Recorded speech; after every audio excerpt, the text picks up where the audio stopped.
Selamat sejahtera, murid-murid. Hari ini, kita akan belajar bahasa Melayu tahun 2. Tajuknya ialah lampu meja istimewa. Kita juga akan belajar kata perintah. Mari mula sekarang. Mari membaca teks. Guan Hong mengikut ayahnya ke pasar raya.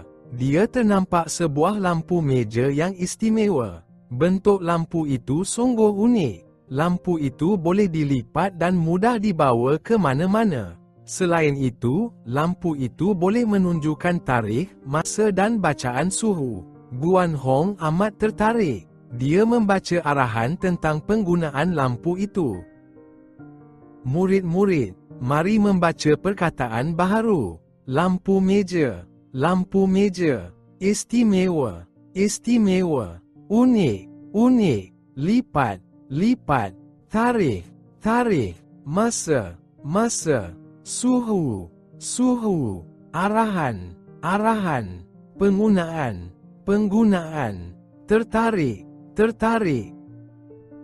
Murid-murid, kata perintah ialah perkataan yang bertujuan untuk menimbulkan sesuatu tindak balas terhadap perintah. Contoh, sila, tolong, jangan. Contoh ayat, sila baca arahan dengan teliti sebelum menggunakan alat ini. Jangan tukar peralatan lampu ini sesuka hati.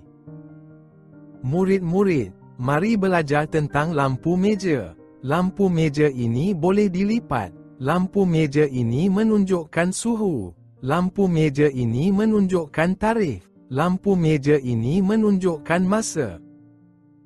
Murid-murid boleh menyiapkan latihan A, B, C dan D. Selamat mencuba. Murid-murid, ingat, lampu meja istimewa ialah lampu yang boleh menunjukkan tarikh, masa dan suhu. Kata perintah ialah sila, tolong dan jangan. Akhirnya, murid-murid perlulah menggunakan peralatan elektrik dengan cermat. Sekian. Terima kasih. Jumpa lagi.